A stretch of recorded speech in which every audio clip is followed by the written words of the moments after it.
स्मिता पाटीलला असं म्हणलं जायचं की कॅमेरा लव्हज हर, आणि आता तू जे वाक्य सांगितलंस की तुलाही असं तेव्हा म्हणतात की कॅमेरा लव्हज यू, काय वाटतं? काय नाही वाटत. लव्ज यू तर लव्ज यू, व्हेरी गुड. तुझे कारण आपण कोणाला ठरवून प्रेमात नाही पडू शकत ना. अरे वा, क्या बात आहे, क्या बात आहे. या सिने क्षेत्रातलं कोणतं इन्स्पिरेशन तुझ्या समोर होतं? आम्ही सगळे म्हणजे स्मिता पाटील हेच दैवत, हेच इन्स्पिरेशन होतं. खूप मनापासून आवडणारी अभिनेत्री वीणाची कोण आहे?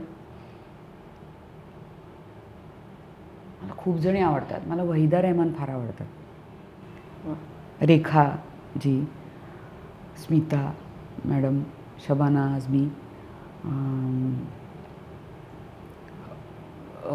केट विन्स्लेट, आउटस्टँडिंग. म्हणजे सध्याच्या काळात मला सगळ्यात जास्त असं वाटतं की हे असं असं बनवा ना प्लीज, असं असं लिहा ना, अशी स्त्री पात्र आणा की समोर. काय काय जान आहे त्यांच्यात, त्या पात्रांमध्ये, त्या गोष्टींमध्ये. तर बऱ्याचदा आपल्या भूमिका चित्रपटातल्या ह्या रिस्ट्रिक्टेड राहतात आणि मग त्यांचं अभिव्यक्ती स्वातंत्र्य जे आहे, मग तिथे फक्त त्यांच्या अभिनेत्री म्हणजे केट विन्स्लेट ते फक्त एखादा कपडा उतरवून नग्न शॉट देत नाही, त्याच्या मागचा थॉट काय आहे आणि तो अभिनय, आणि ते कुठल्या लेवलवर घेऊन जातात ते पात्र किंवा ती स्त्री, तिचं शरीराचं विडंबन नसतं चाललेलं, तर तिचं एक आत्मा दाखवतात कधी कधी चित्रपटांमधनं.